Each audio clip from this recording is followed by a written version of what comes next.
quando estava anunciando a nossa entrevista de agora com o ministro Valdez Góes, do Desenvolvimento e Integração Regional. Ministro, eu peço desculpas, inclusive mandei mensagem para o senhor me desculpando pela interrupção, por dar um chá de cadeira, mas a notícia se impõe.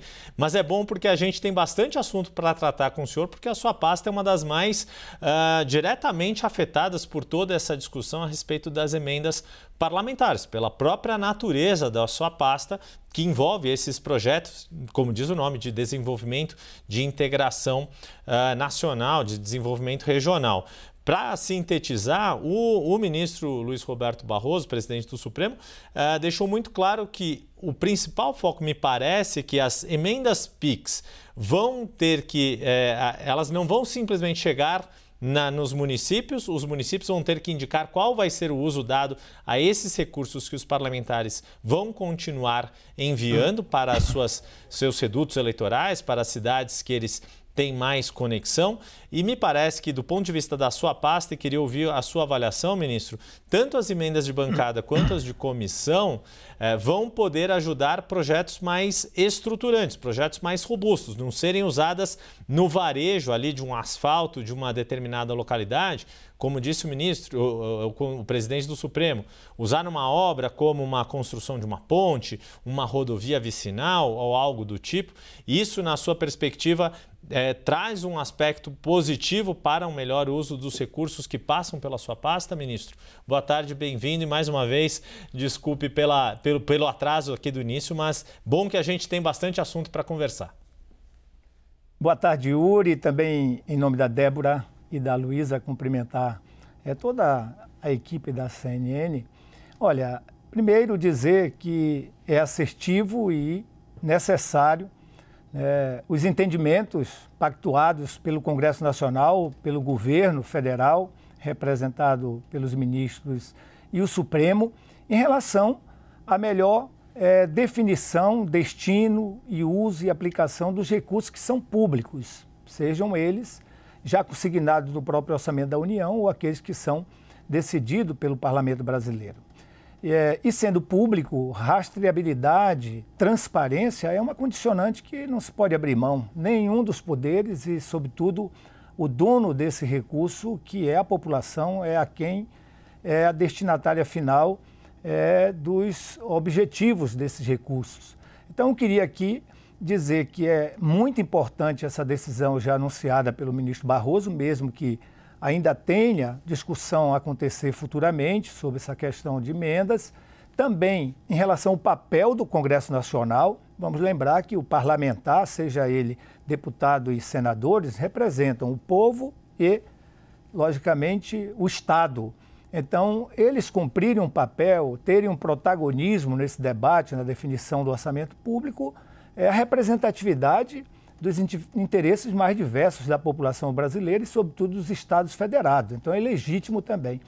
E ter qualidade no gasto, isso é fundamental. Eu acho que o ministro Barroso deixou muito claro uma coisa que sempre deveria ter sido colocado desde o início, e agora eu acho que com esse freio de arrumação é fundamental. Você ter a emenda individual que o parlamentar destina para um município ou para um estado, ali mais alinhado com, de certa forma, propostas que ele defendeu, às vezes identidade do seu mandato e, lógico, de um acordo com a política pública. Então, a emenda individual ela tem muito esse objetivo.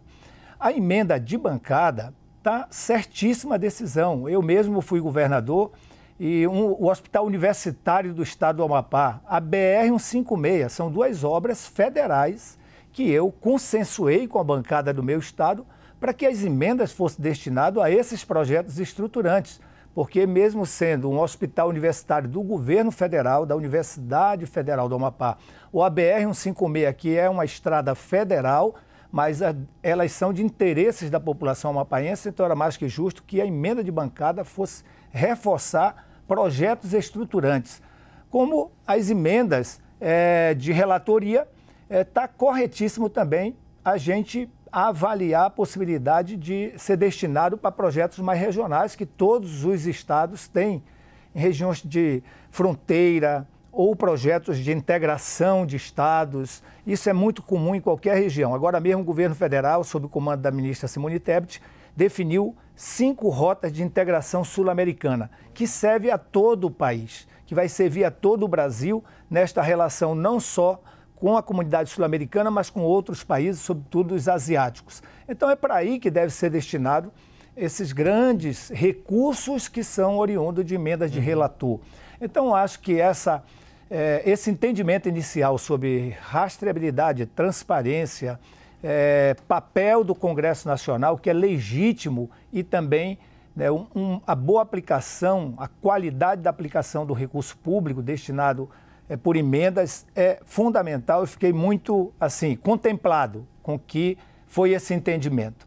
E no que diz respeito ao meu papel como ministro e aquilo que é inerente ao Ministério da Integração, eu penso que essas decisões elas ajudam, mesmo que as anteriores não tenham trazido nenhum prejuízo, porque aquilo que é emenda individual já tem, lógico, destino já muito definido ali pelo parlamentar, e as de bancadas e de relator, eu aplico à medida que eu recebo o ofício daquele que legalmente tem o direito de oficiar, dizendo a que se destina e quem é o destinatário também dos recursos. Então, sempre fiz ali o cumprimento do que a legislação brasileira em vigor aponta, mas entendo que esse entendimento ele é o melhor para o cidadão, é o melhor para o Poder Executivo, para o Parlamento brasileiro e para a Justiça, e aplaudo porque, mesmo ainda dependendo de muitas outras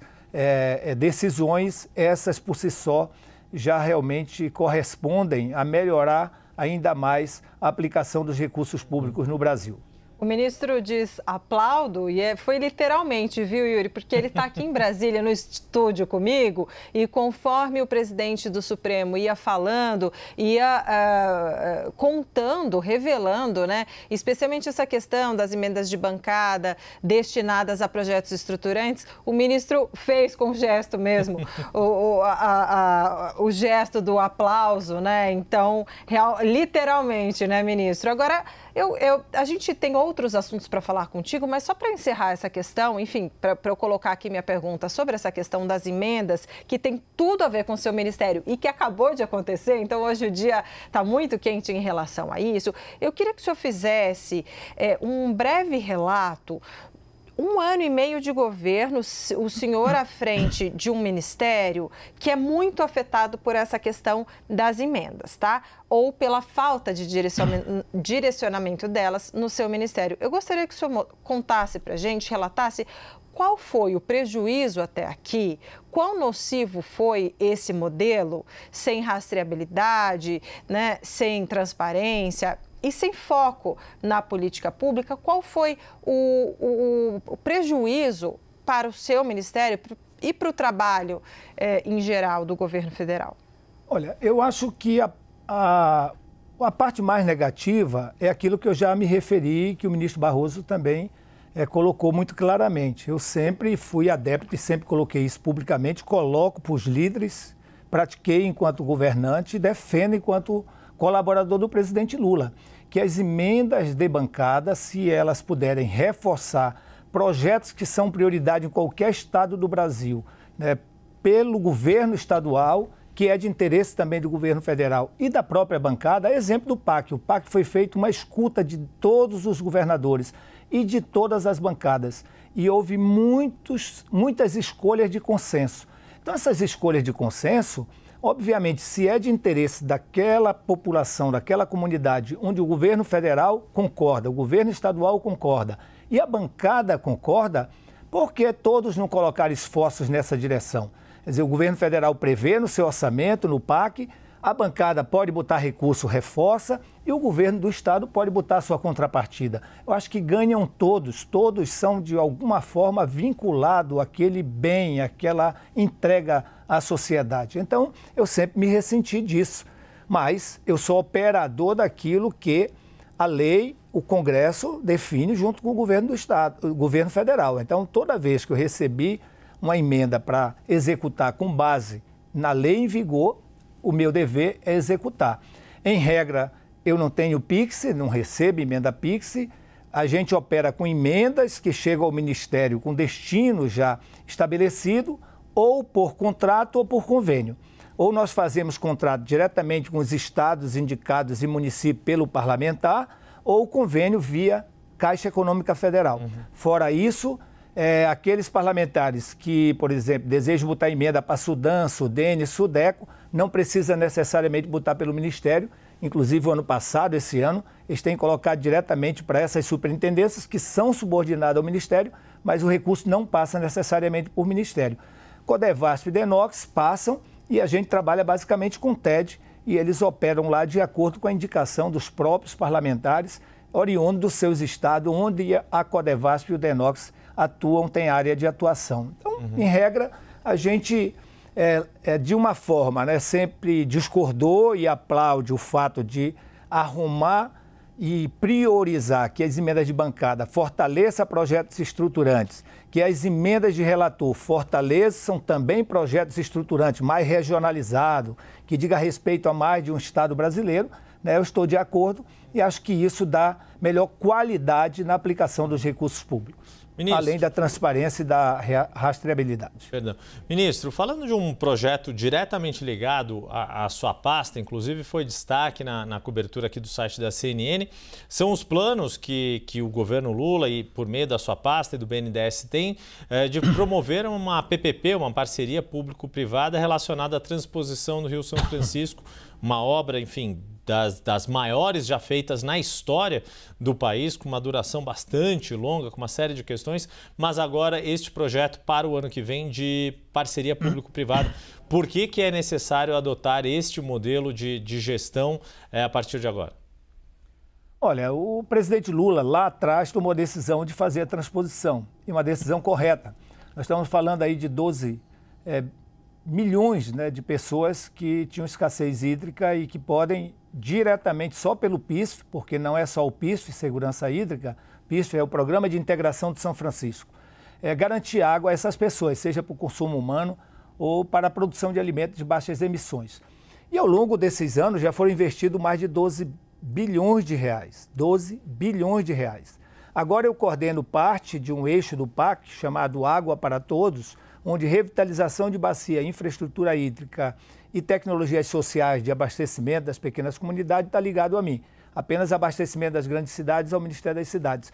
E esse eixo, ele tem mais 12 bilhões de reais para ser investido em canais, adutoras, para levar água às pessoas no semiárido nordestino. São mais de 70 empreendimentos, uns já em andamento, outros a serem licitados, que inclui diversos tipos de obra que vai ampliar ainda mais, né, esta segurança hídrica a todo o povo no semiárido do Nordeste. Inicialmente, a estados como Paraíba, Rio Grande do Norte, Pernambuco e Ceará, mas todas as demais obras também contemplando fortemente a segurança hídrica. O que é que acontece? Isso hoje não tem uma gestão compartilhada, uma gestão segura. Então, há muito questionamento. E realmente não é nada aceitável você ter, no final, quase 30 bilhões de investimentos e ter uma gestão que cause insegurança. Às vezes dá um problema numa bomba, é o Ministério aqui da Integração Nacional que tem que estar atento com o conserto, né, o reparo desse equipamento. Então, o que é que nós fizemos ao longo deste 1 ano e 8 meses, recomendado pelo presidente Lula, liderado pelo ministro Rui Costa? Eu fiz dezenas de reuniões com os governadores desses estados, conseguimos construir entendimentos, eles aprovaram legislações necessárias nas Assembleias Legislativas e nós fizemos um acordo inicial para construir essa parceria. E agora nós estamos com um contrato que fizemos com o BNDES, com a modelagem da PPP, que é uma participação público também patrocinada pelo governo federal, para acontecer até outubro, novembro de 2025. E aí nós passaríamos a ter uma gestão, digamos assim, segura, uma gestão que desse toda a garantia, tanto para os investimentos que já foram feitos, quanto para a entrega desta água às pessoas, que não haja desperdício, que não haja sobressalto com uma bomba que paralisa. Quando nós assumimos o governo, no eixo norte do São Francisco, são previstos 4 conjuntos de bombas. Só tem um conjunto instalado e o conjunto estava paralisado. Então, um investimento de 12 bilhões de reais e colocando em risco o abastecimento de água daquela comunidade, nós revitalizamos esse conjunto de bomba, abrimos licitação para implantar mais um conjunto de bomba e nesta modelagem de PPP patrocinada está prevista a implantação dos outros 2 conjuntos de bombas. Ou seja, nós teríamos aí por completo o eixo norte, né, fazendo bombeamento de água para as pessoas a quem a transposição se destina. Então essa modelagem, viu, Yuri, ela está basicamente, né, com seu cronograma em dia, e a nossa expectativa é que em 2025 a gente tenha o leilão desta modelagem, que, repito, o governo federal mantém os recursos que já aplica no funcionamento de todo o sistema e, se Deus quiser, um contrato que nos dê segurança de toda a governança desses investimentos e dessa infraestrutura para todo o Nordeste brasileiro. Ministro, para concluir aqui nossa entrevista, que eu sei que a sua agenda é apertada, mas eu preciso te perguntar, o presidente Lula determinou para alguns ministros, inclusive, claro, para o senhor, uma reestruturação do sistema de defesa civil do Brasil, muito impactado também pelo que aconteceu no Rio Grande do Sul, e que essa reestruturação seja apresentada no G20, no evento de cúpula do G20. Em que pé que está essa reestruturação? O que o senhor pode adiantar para a gente? Olha, nós estamos trabalhando, inclusive desde o ano passado, né? É porque são vários produtos. Ao mesmo tempo que a gente ampliou fortemente a atuação do governo federal na resposta ao desastre, a gente passou a trabalhar produtos de reestruturação da Defesa Civil Nacional enquanto sistema com estados e municípios. E quais são esses produtos? O Plano Nacional de Proteção e Defesa Civil é o primeiro produto dessa reestruturação. A gente contratou a PUC-Rio o ano passado, ainda nos primeiros 100 dias de governo, e este Plano Nacional, o primeiro da história do Brasil, o presidente Lula vai entregar à sociedade brasileira antes da reunião de cúpula do G20. Ele, para desastre, para gestão do risco e do desastre, ele prevê, né, a parte de prevenção, de mitigação, de preparação para a resposta em desastre, a resposta em si e depois a reconstrução. Então, esse plano, sob a liderança da PUC-Rio, vai estar pronto agora para o presidente Lula entregar. Tem já um segundo produto que é da parte da preparação, que é o novo sistema de alerta precoce, usando a tecnologia Cell Broadcast, que é a tecnologia do aparelho celular, uma parceria nossa do Ministério das Comunicações, Anatel, Defesa Civil, com as empresas de telecomunicações. Ele já está em teste e assim que encerrar os 30 dias de teste, nós vamos poder, o presidente Lula também, disponibilizar todo o Brasil. Uma mensagem, né, aliás, um sistema que vai poder salvar vidas e certamente salvar patrimônio também das pessoas, uma vez que é uma tecnologia que poucos países no mundo estão usando, só a Alemanha, Chile, eu acho que Estados Unidos, são poucos mesmo, o Brasil vai se incluir nesse rol de estados que se utilizam dessa tecnologia. Para isso também precisa de recurso.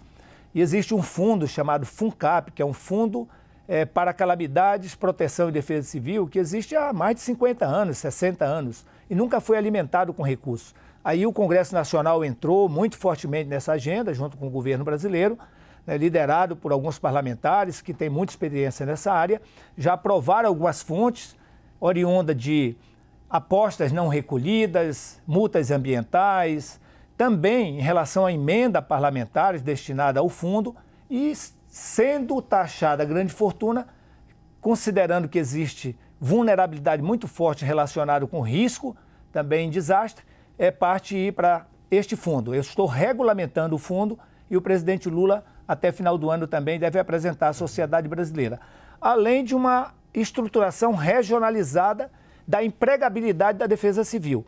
Você pega ali no sul do país, teve problema no Rio Grande do Sul, em Santa Catarina e no Paraná. Se a gente tiver regionalizado um esforço de mobilização da Defesa Civil Nacional, com a visão completa daquilo que pode ser os recursos do governo federal, estaduais e até dos empreendedores da iniciativa privada que se voluntaria também a empregar na hora do desastre, Isso dá uma resposta para um país de dimensão continental, vivendo fortemente as mudanças climáticas, os efeitos do El Niño e do Laninha, muito mais próximo da sociedade. Então, essas recomendações que o presidente Lula fez e que eu estou liderando junto com a coordenação do ministro Rui Costa, cada produto desse, e tenho certeza que até final do ano nós vamos estar com quase todos prontos para o presidente Lula entregar à sociedade brasileira.